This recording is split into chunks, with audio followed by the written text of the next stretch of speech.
Marcas da liberdade. Hoje chegamos na terceira e última marca. Não que sejam apenas 3 marcas, existem muitas outras marcas que mostram que uma pessoa está livre em Cristo Jesus, mas nós separamos em João 14,6 este parâmetro de liberdade a partir do que Jesus disse de si mesmo. Eu sou o caminho, foi a primeira marca. A segunda marca, verdade, e hoje a vida. Nunca foi tão fácil para você gravar uma série de mensagens. Primeira marca da liberdade, olha, é fácil demais. Segunda marca, e a terceira, ninguém erra.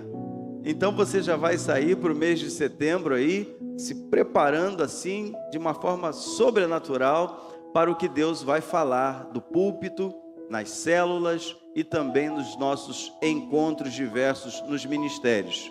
Queridos, a proposta inicial desta série é levá-lo então à certeza de que você está no caminho correto, na verdade verdadeira e no único nome pelo qual podemos ter vida eterna.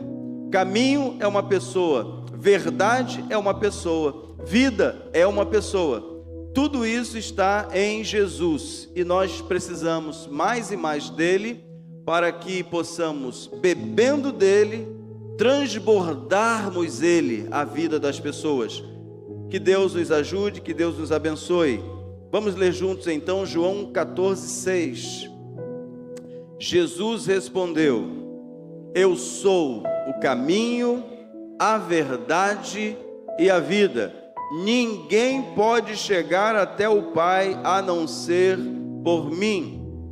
Todos amam a vida, todos gostam de viver, mas nem todos, ainda que cristãos, ainda que crentes em Cristo Jesus, nem todos ainda estão vivendo plenamente a liberdade que receberam em Jesus. Ainda estão presos a algumas coisas que impedem que você veja claramente que você é livre em Jesus para realizar tudo o que Ele te direcionar para realizar. Hoje daremos então um enfoque especial à terceira marca da liberdade, que é a vida livre que o Filho veio nos trazer do céu para vivermos plenamente na terra. Se nós temos a Jesus, nós o temos para esta vida e para estarmos com Ele para sempre na eternidade. Mas é aqui que Ele prometeu estar conosco todos os dias, a fim de nos consolar, nos ajudar, direcionar, apontar o caminho, até que aquele dia chegue, quando vamos finalmente caminhar com Ele eternamente, vamos caminhar com o Senhor. Antes, porém, quais seriam os vilões que impedem que muitos vivam esta vida que já é minha e sua? Existem vilões que impedem que as pessoas tenham o mesmo nível de vida plena. O primeiro vilão é o desconhecimento. As pessoas desconhecem quem é a vida. Simplesmente desconhecem. Já viu quando um crente é exortado por um não crente? Mas você não é crente? Você deveria reagir a isso de uma outra forma. Não é assim? O mundo não olha para nós esperando uma atitude diferente em situações semelhantes às dele. Eu vim até você porque eu sei que você pode me trazer uma palavra. Você pode orar por mim. Você já foi abordado assim? Olha, eu estou aqui agora diante de você porque eu reconheço que você tem uma palavra especial. Você pode me conduzir a uma saída para esse problema. Você já foi abordado assim? Alguém já te procurou pedindo ajuda? Levanta a mão assim. Alguém já te procurou? Porque vem em você luz, vem em você caminho, vem em você verdade. Ninguém abre o coração e ninguém pede nada a ninguém que não tenha uma postura de caráter cristão. Então eu e você precisamos mais e mais conhecer em quem nós estamos, em quem nós estamos, em quem nos movemos, a quem pertencemos. Se as pessoas desconhecem, nós o conhecemos e precisamos revelá-lo. Conhecimento na Bíblia é intimidade, é saber o que ele faria se estivesse nos meus passos, é andar de tal maneira que as pessoas vejam não o Tiago, mas Jesus que está vivendo por meio dele. Nós precisamos mais e mais, nós que já conhecemos a vida de Jesus, conhecemos a Cristo, nós precisamos falar àqueles que desconhecem. João 11, 23 a 27 nos revela que mesmo pessoas que estão próximas de Jesus podem não conhecer o seu poder total, podem não estarem prontas para viverem a plenitude, mesmo íntimos de Jesus, mesmo próximos de Jesus. Marta era alguém íntima de Jesus, estava com Jesus, Jesus parava na casa deles. Marta, Maria e Lázaro era uma família muito íntima, eram amigos de Jesus, e a Bíblia diz que Jesus amava Lázaro, Maria e Marta. E nós precisamos ser chamados a atenção nisso, mesmo que a gente esteja dentro de um ambiente de coletividade, nós podemos ter níveis de conhecimento de Jesus e de experiência com Ele. Quem aqui tem experiência com Deus? Todos nós temos, amém, queridos? Temos experiências, mas outros têm experiências mais profundas, sim ou não? Tem ou não? Tem. Às vezes numa saúde, às vezes nas finanças, às vezes no casamento. Deus faz obras extraordinárias, e por meio dessas experiências nós vamos conhecendo mais o Senhor. É na dor que você conhece mais o seu Senhor. É verdade, somos gratos quando prosperamos financeiramente, mas se tem um momento em que você conhece o Deus a quem você serve, a quem você adora, é quando você está passando por uma provação. É na provação que Ele mais se revela. Então não se preocupe, quando a provação vier, Ele vai ficar, Jesus, mais nítido na sua vida, e por meio da vida dele, você vai passar por outro lado, você vai chegar na outra margem, você vai conseguir passar essa tempestade, esse temporal.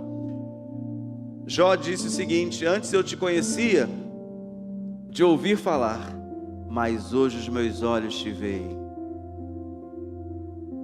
Imaginem, só de ouvir falar ele já temia, só de ouvir falar ele já sacrificava pelos filhos, só de ouvir falar ele era justo. Palavras de Deus, não sou eu que estou dizendo acerca de Jó. Deus disse a Satanás exatamente estas palavras que eu estou dizendo: porventura não viste meu servo Jó, homem justo, honesto, se desvia do mal? Só de ouvir falar, ele já tinha tudo isso. Ele ouviu, acreditou e pautou a sua vida por temer ao Senhor, que é o princípio da sabedoria. Mas quando ele estava lá na dor, no sofrimento, na penúria, foi que ele viu, foi que ele conheceu, foi que ele desenvolveu intimidade com o Senhor. Então, muitos desconhecem, e é possível que eu e você também ainda não o conheçamos plenamente. Já contei essa experiência aqui. Na época eu era letrista e eu fiz um serviço para a Igreja Batista do Calvário, pastor João Pinto na época. E quando a igreja estava quase prontinha, alguém subiu lá e pichou a parte de cima. E eu, no alto da minha juventude, disse para ele, pastor João Pinto: pastor, não era para o dedo ficar duro lá em cima, a pessoa ficar agarrada lá em cima, presa, fazer uma coisa dessas com a igreja? Aí ele virou para mim, falava manso, né? Falava baixinho, pelo menos comigo ele falou: tá, pastor Eto? Aí ele falou assim para mim: esse não é o Deus que eu conheço. Podia dormir sem essa, não podia? quando ele falou, esse não é o Deus que eu conheço, hoje me vem à mente a seguinte pintura, o seguinte quadro. Muitas pessoas conhecem um Jesus que não existe, estão dispostos até a morrer por esse Jesus que ele acredita, ou que ela acredita, mas só que esse aí não existe. O Jesus que existe é bondoso, é longânimo, é generoso, é presente, é dádiva. Eu não vim destruir, eu vim dar vida. E nós precisamos aprender a desenvolver o coração de Jesus. A vida, se nós o conhecemos, devemos andar como ele andou, está escrito. Então, não podemos ser assim. Vejam, João 11, 23 a 27. O seu irmão vai ressuscitar, disse Jesus. Marta respondeu, eu sei que ele vai ressuscitar no último dia. Então Jesus afirmou, eu sou a ressurreição e a vida. Quem crê em mim, Marta, ainda que morra, viverá. E quem vive e crê em mim, nunca morrerá. Você acredita nisso? Sim, Senhor, disse ela. Eu creio que o Senhor é o Messias, o Filho de Deus que devia vir ao mundo. Mas que o Senhor é a ressurreição e a vida é novidade para mim. Eu comi, eu bebi, o Senhor dormiu lá em casa várias vezes, mas eu estou vendo aqui um homem, eu estou vendo aqui um jovem de 30 anos. Para mim é muito distante que o Senhor seja a ressurreição e a vida. O que é isso? Eu creio que o Senhor vai ressuscitar, mas Jesus está dizendo para ela claramente, eu sou. Eu posso fazer. Deus está falando com você nesta manhã? Eu sou, eu posso fazer. Existem sonhos aí que já estão enterrados, sepultados, frustrados. Eu sou. Jesus está falando ao seu coração. Eu sou. Ainda não acabou.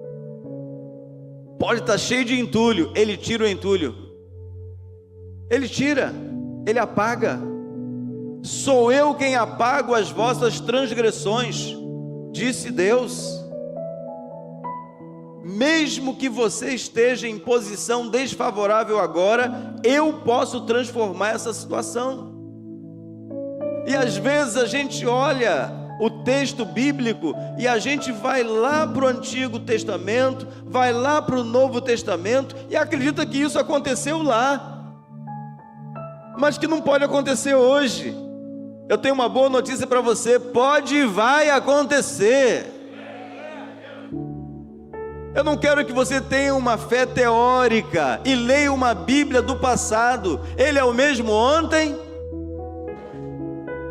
Eu pensei que você fosse sorrir dizendo isso. Eu quero que você inicie essa semana conhecendo o Deus a quem você serve, a quem você pertence, a quem você vai testemunhar amanhã, para os seus filhos, lá no seu trabalho, aonde você for montar uma empresa. Jesus é tudo o que você precisa. A vida eterna está em você. Jesus, Ele não é limitado. Limitados somos nós. Nós é que limitamos. O nosso Deus, Ele é todo poderoso. Ele disse isso aos discípulos: todo poder lhe foi dado, no céu e na terra. Portanto, vão pelo mundo, proclamem o Evangelho, anunciem o Evangelho. Eu vou estar com vocês todos os dias, até a consumação dos séculos. O teu Pai é o Deus Todo-Poderoso. Não pense que Ele é limitado. Ele não é limitado. As lutas virão, as dificuldades virão, mas o Eu Sou vai estar com você. E Ele vai abrir a porta. E Ele vai fechar portas também, por amor a você, para que depois Ele possa abrir a porta pela qual você deva andar, entrar. Mas existe uma segunda situação que impede que as pessoas vivam plenamente a vida que está em Jesus. Elas ignoram que a vida é e está em uma única pessoa. Se você quiser viver plenamente, não busque realizar os seus sonhos, busque render-se à vida, e a vida vai fazer em você uma alegria que vai jorrar para a vida eterna. Não são as coisas que vão trazer a você vida abundante, não são as conquistas, as formaturas, as grandes benesses dessa vida, não, é Jesus. E tem gente, mesmo dentro da igreja, que ignora isso, e por isso dispensa toda a sua vida e saúde, força e vigor para alcançar coisas aqui embaixo, acreditando que isso vai levar a algum lugar. Não vai. O máximo é um orgulho, uma vaidade, qualquer outra coisa. Uma vez um barco estava afundando. Ali estava um médico, nada contra os médicos, um advogado, nada contra os advogados, um grande engenheiro e um pescador cristão. Joaquim, o barco está afundando. Conhecer tudo sobre a anatomia humana, conhecer tudo sobre engenharia, conhecer tudo sobre o direito, de nada adianta. Você precisa ser um pescador que conhece a Jesus e conhece o mar. Consegue entender isso?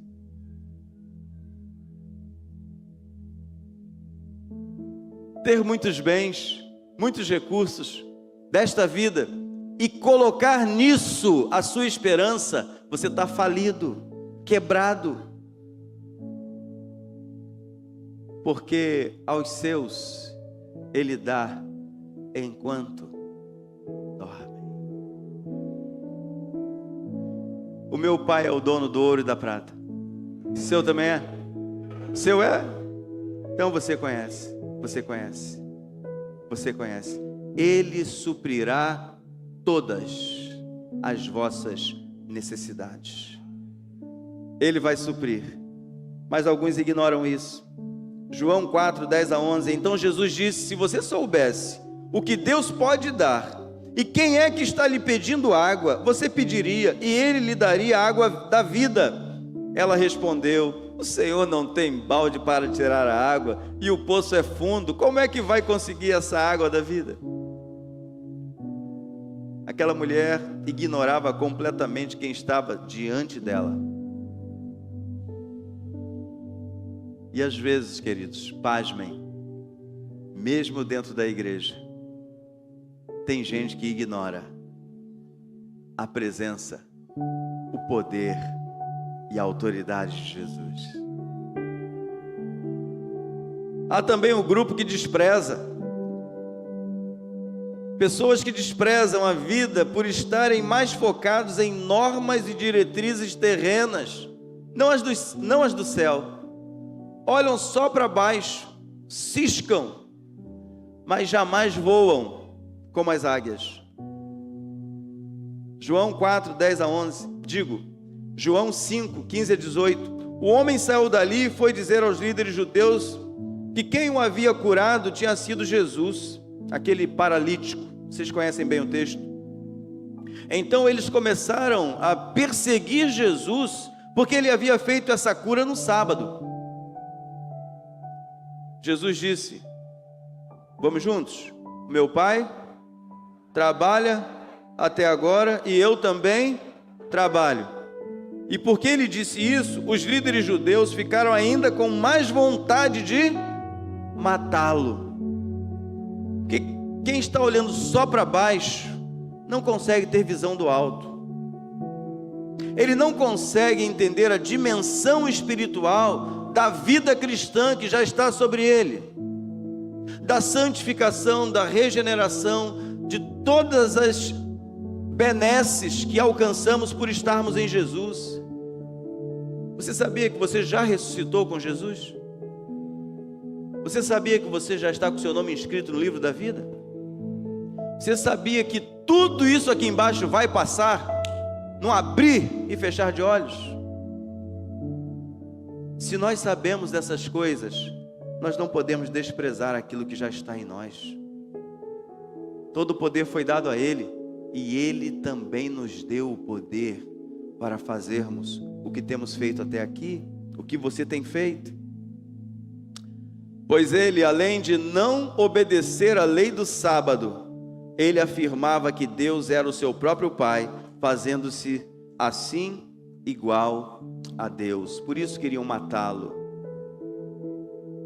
Então, queridos, para iniciarmos esta semana, o que fazer para viver a vida plena de liberdade que Jesus dá? Em primeiro lugar, submeta-se a Deus.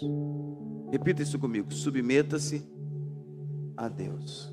Grave isso: submeta-se a Deus.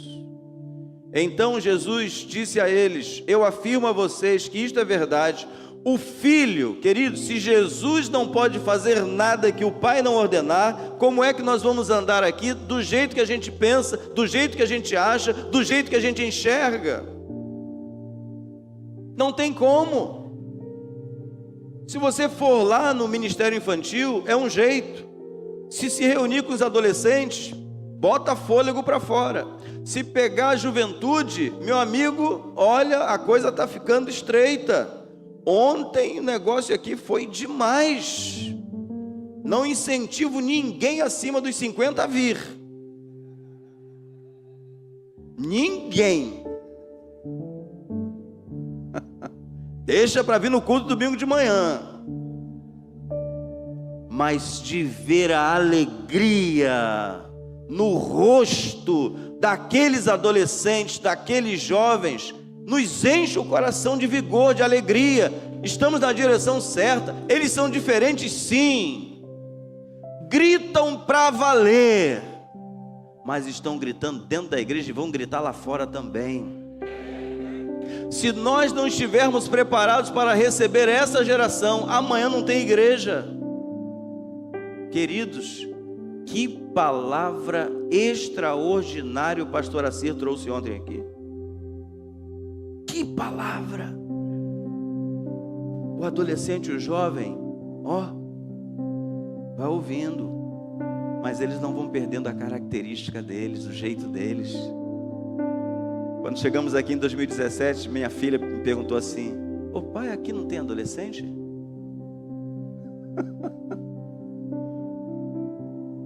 Hoje tem um monte de adolescentes. Aquela porta lá, irmãos, é a porta do céu. Tem que entrar. Aí Deus vai trabalhando, vai transformando, vai mudando. Eu não sei quantos aqui são da geração que não podia fazer nada. Quem é da geração que não podia fazer nada? Não pode jogar bola, não pode ir ao cinema, não pode ir ao teatro, não pode fazer faculdade, não pode estudar, não pode ir à praia, né, pastor Jorge? Não pode. Eu me recordo, a primeira vez que eu fui à praia foi numa oportunidade em que nós éramos da Associação Litorânea. Aí tinha um movimento de adolescentes, eu não me recordo mais o nome, mas eu fui com o Osni. O Osni levou a mim e a outros adolescentes aqui. O Osni era o líder dos adolescentes na época. E eu vi, morando em Maricá, eu vi a praia de Saquarema, morando em Maricá. Foi a primeira vez que eu fui. Aí depois a gente vai crescendo e a gente percebe que 75% do ministério de Jesus foi à beira-mar. Mas, meu Deus, quem disse que não crente? Agora, peraí. Se os teus olhos te fazem tropeçar, fica dentro de casa. porque no mar vai todo mundo. Entendeu, Maranata?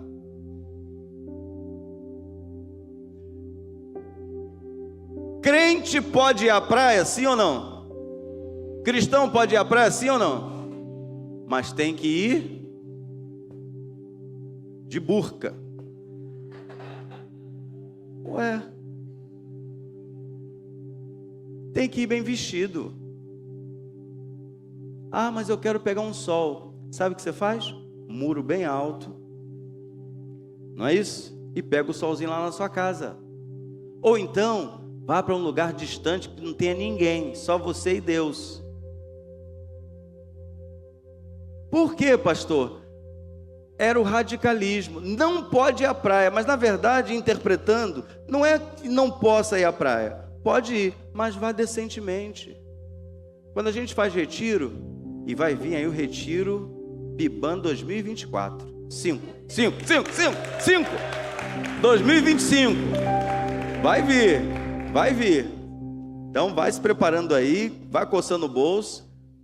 Vai ser bacana para todo mundo. Agora vejam bem, nos nossos retiros, as meninas estão de short. Amém, irmãos? Estão de short. E os homens? De terno e gravata.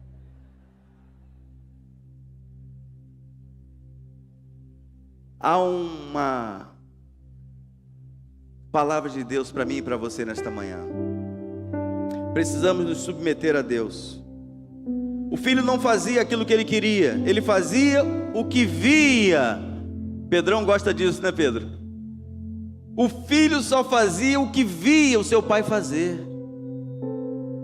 É isso. O que é que Deus está fazendo? Eu quero fazer, eu quero pertencer a isso. O Léo fez o chamado para o aterro, né? É isso. O que Deus está fazendo? Eu quero pertencer a isso. O que Deus está fazendo? Eu quero participar disso. Deus está fazendo uma obra bonita na EBD? Eu quero pertencer a isso. Na tenda de oração? Eu quero pertencer a isso. A igreja tem célula? Eu quero abrir a minha casa. Vai ser o maior avivamento em 2025. Mais anfitriões, mais gente abrindo as casas.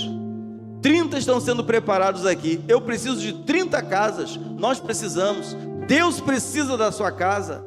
Às vezes a gente tem um jumentinho e não quer emprestar para Jesus. Tem uma casa, um cenáculo mobiliado, mas Jesus aqui não entra.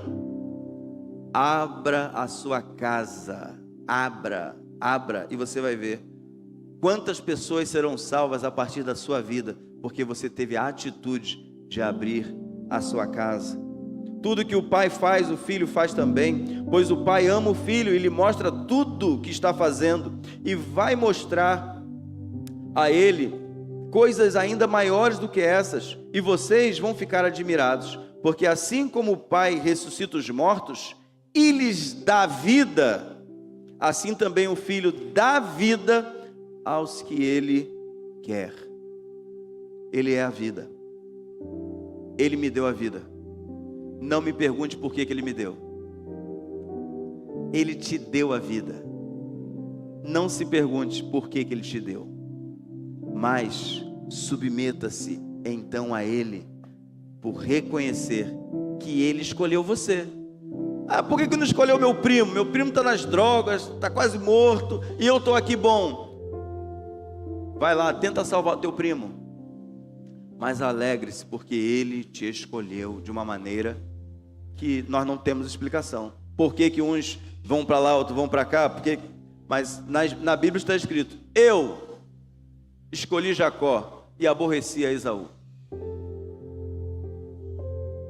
Se nós hoje entendermos que Deus nos separou, nos escolheu, para que a gente vá e dê fruto, e o nosso fruto permaneça, nós temos que, além de agradecer, nos submeter completamente a Ele.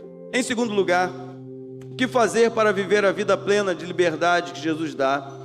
Em primeiro lugar, submeta-se a Deus, mas em segundo lugar, valorize o Espírito Santo. A primeira dispensação foi Deus o Criador. A segunda dispensação, Jesus o Salvador. A terceira e última é o Espírito Santo. E é o mais desprezado. gente não ora, não jejua, não busca, não bate, não pede. A gente mais resmunga ou é cheio de lamúria do que realmente buscarmos a Ele pelo que Ele é.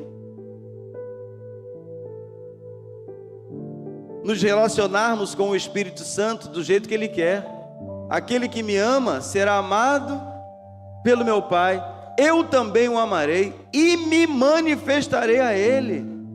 Nós vamos sentar, nós vamos cear. Não existe nada mais importante do que você estar sentado, assentado na mesa com Deus, com Jesus, com o Espírito Santo.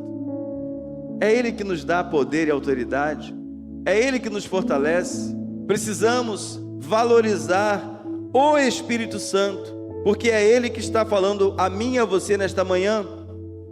Eu falo a verdade quando digo que é melhor para vocês que eu vá. É Deus Filho que está dizendo isso. Eu sou a ressurreição e a vida. Mas olha, para vocês, meus discípulos, é muito importante que eu vá, porque quando eu for, o Espírito Santo virá sobre vocês. O que para vocês hoje é sinônimo de tristeza, porque eu estou indo embora, para os outros será de grande alegria. Quem aqui tem alegria no Espírito Santo? Está alegre porque está salvo. Eles estavam se despedindo de um grande amigo, mas aquela despedida ia abençoar o mundo todo. Nós não queremos fazer missões lá na África e em outras partes do mundo. Não queremos fazer missões no Brasil, em todos os estados. Nós não queremos fazer missões locais sem que o Espírito Santo esteja nos guiando e conduzindo a isso.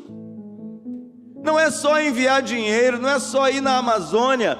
Há uma direção do Espírito Santo clara para fazermos o que estamos fazendo. É isso que vamos fazer.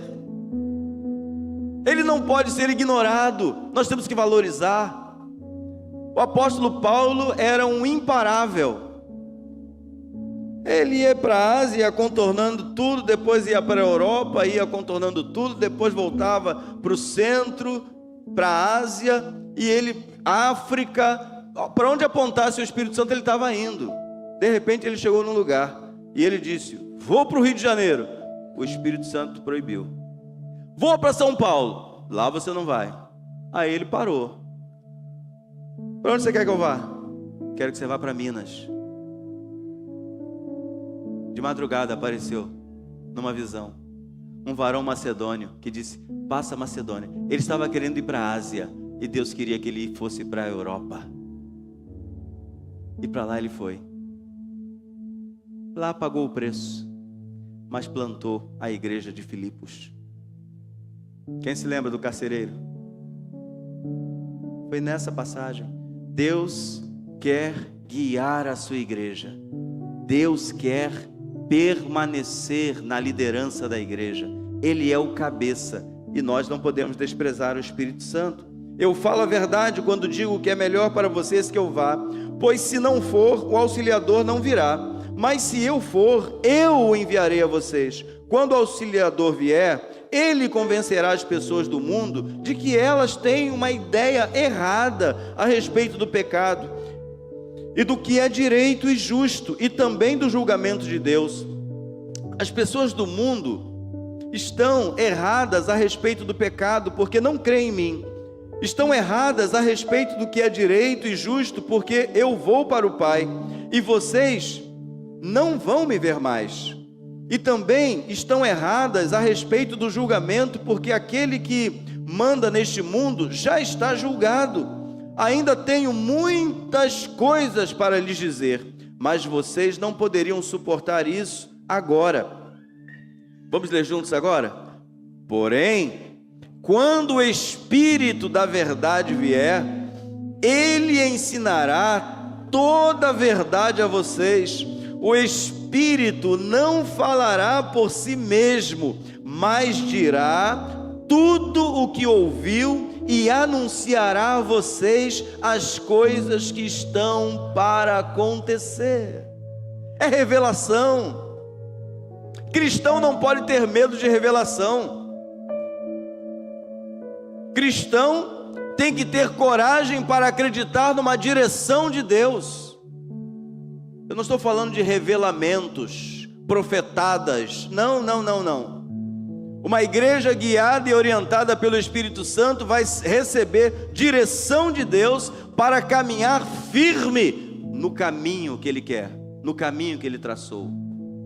Às vezes nós queremos construir a ponte, às vezes nós queremos colocar o alicerce, às vezes nós queremos colocar o fundamento, às vezes nós queremos explicar as coisas do Espírito, quando na verdade, queridos, é Ele quem vai revelar.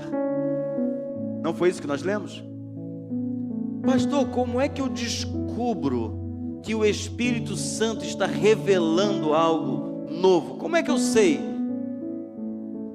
Comece pela obediência à palavra. Comece pela obediência à palavra. Quando você se torna submisso e obediente à palavra, o Pai te ama, Jesus te ama. Eles vêm a você pelo Espírito Santo e revelam por onde e por qual caminho você deve andar. Aquele que tem os meus mandamentos e os guarda, este é o que me ama. E aquele que me ama será amado, e eu também, e me manifestarei a Ele. Mas vai manifestar para quê, pastor? Para você saber se é para abrir uma igreja no Espraiado ou em Bambuí. Ele fala. Quando chegamos aqui, nós tínhamos 3 ou 4 congregações. A gente tomou pé das coisas e algumas Deus falou, fecha. Eu não tive dificuldade nenhuma. E eu perguntei, Senhor, e o Espraiado? Não fecha. É por isso que a gente está lá.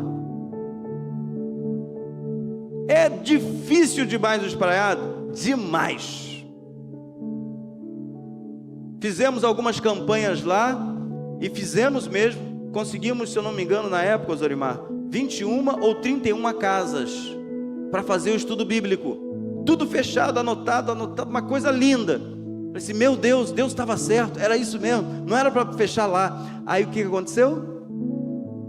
Uma determinada igreja passou na semana seguinte, desfazendo tudo que nós havíamos feito. E a mesma alegria com que aquelas pessoas ali do Espraiado nos receberam para receber o estudo bíblico no meio de semana, quando nós chegávamos, não, a gente não vai mais não, porque fulano de tal veio aqui. Às vezes uma igreja não enfrenta muita adversidade porque ela está indo na mesma correnteza, ela está descendo a correnteza, aí não tem dificuldade nenhuma. Mas quando ela está indo na contramão, porque o Espírito Santo faz a gente andar na contramão, aí você tem que perseverar, ser firme, constante, sabendo que no futuro Deus vai fazer a obra. Ainda não era o tempo, mas será. O Espraiado é de Jesus, Bambuí é de Jesus, Pindobal é de Jesus, Caçorotiba é de Jesus, Santa Paula é de Jesus, Inoã é de Jesus, Itaipuaçu é de Jesus, o Caxito é de Jesus. Deus vai salvar essa cidade, já está fazendo. Deus mandou um reforço tremendo lá para Itaipuaçu, mandou um reforço. A Igreja Batista Atitude está lá em Itaipuaçu também. Isso é resposta de oração, meus irmãos. Cristão de verdade não vive em competição, não. Eu quero que venham outras igrejas fortes para cá. Já imaginaram uma cidade toda servindo ao Senhor? Quem consegue imaginar? Você consegue se alegrar com isso? Uma cidade toda temendo. Feliz é a nação cujo Deus é o Senhor. Eu quero que venha mais gente. Eu quero que venha mais gente sarada, gente saudável, gente que valoriza o Espírito Santo, gente que está fazendo a obra que Deus está ordenando.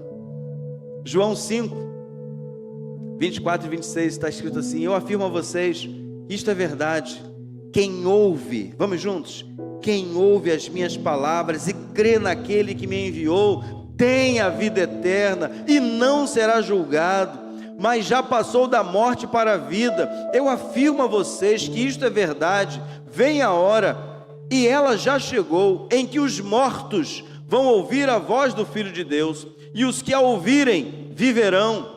Assim como o Pai é a fonte da vida, assim também fez o Filho ser a fonte da vida. O cristão não pode ignorar o Espírito Santo.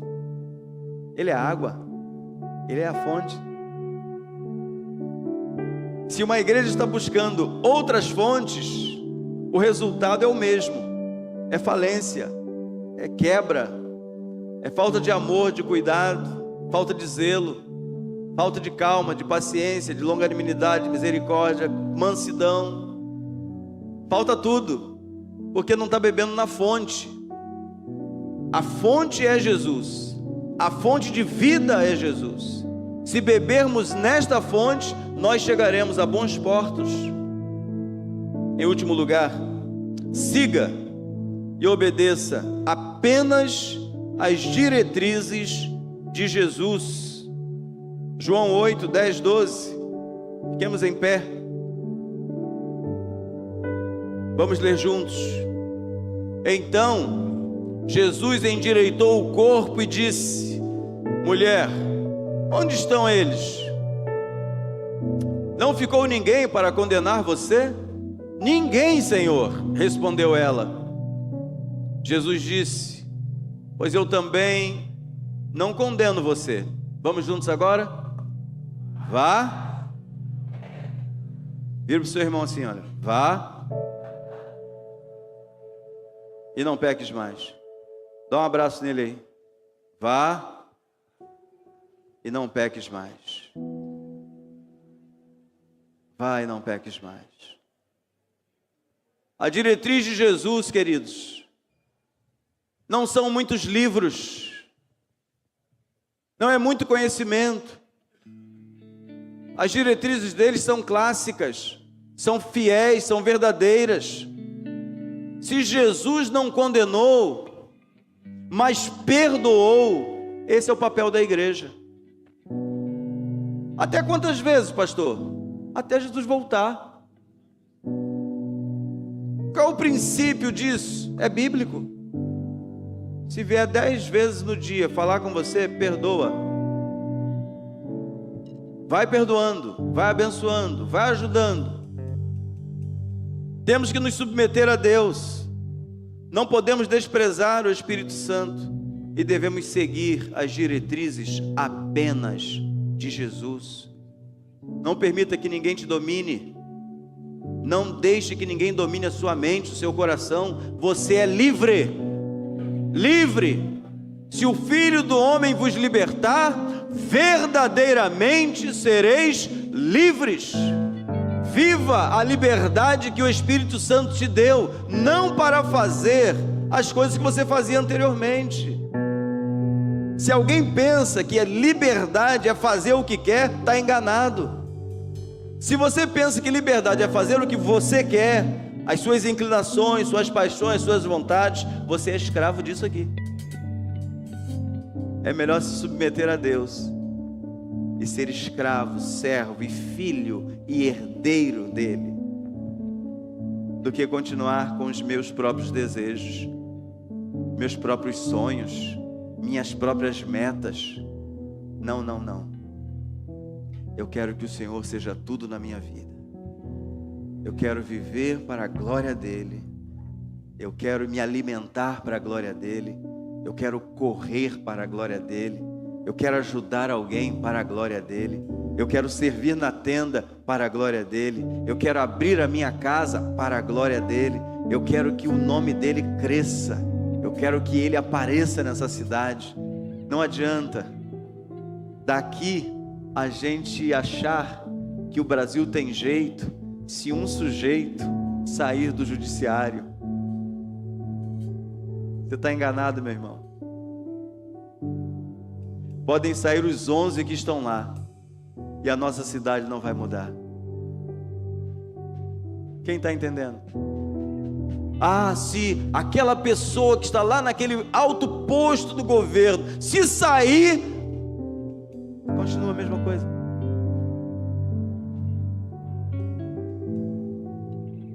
Sou sou eu e você,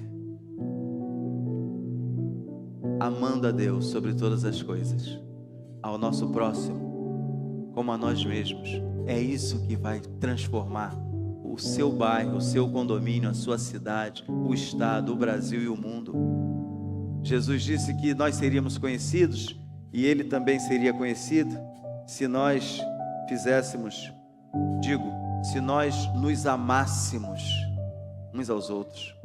Vão reconhecer que eu vim. A mensagem da igreja, queridos, é para salvar a todos. A todos. Imaginem, Nabucodonosor, ele devastou Judá. Devastou. Destruiu tudo. Levou a turma toda para a Babilônia, os nobres, né? Eu, por exemplo, estaria nessa. Eu ia ficar em Judá até Jeremias voltar. Os nobres foram, os sábios foram, e eu e mais uns 2 ou 3 só aqui, nós ficamos lá na terra, lá arrasada. E Nabucodonosor matou os filhos do rei de Judá na frente dele, matou os chefes do exército. Nabucodonosor furou os olhos do rei de Israel, de Judá, e ele subjugou completamente os judeus. Mas hoje, lendo a Bíblia, você e eu vamos identificar o grande plano de Deus. Ele estava trazendo juízo sobre Judá por causa da desobediência, por causa da ignorância à palavra dele. O povo se desviou completamente. Mas lá na Babilônia, o projeto de Deus para eles era dar um futuro a eles e uma esperança. Deus estava transformando. O que Deus disse a Jeremias? Fala para o rei que é para se entregar. O plano é meu, vai dar certo. Por causa da vaidade e do orgulho, não quis se entregar.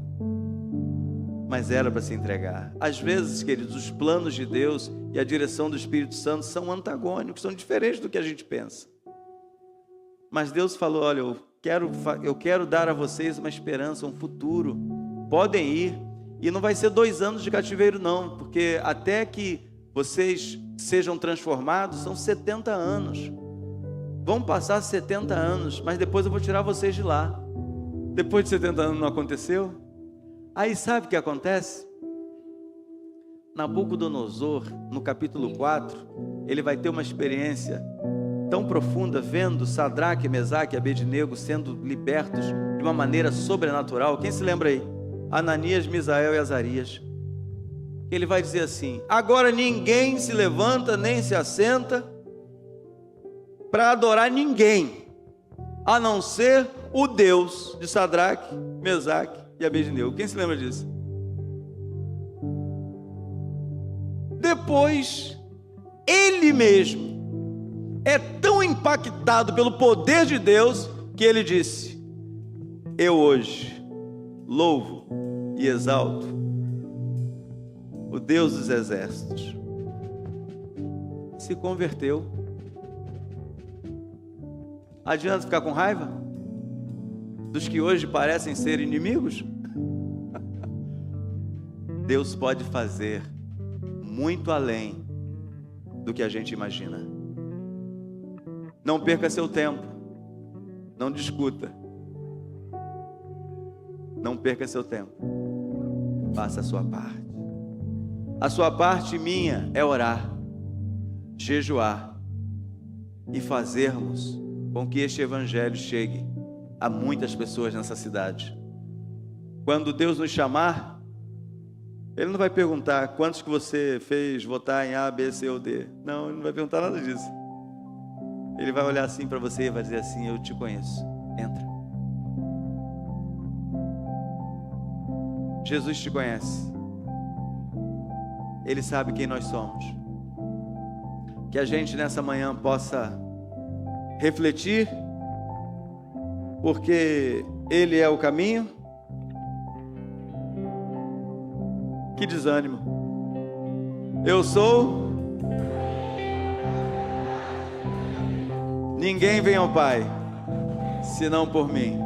Deus seja louvado nesta manhã e que nós possamos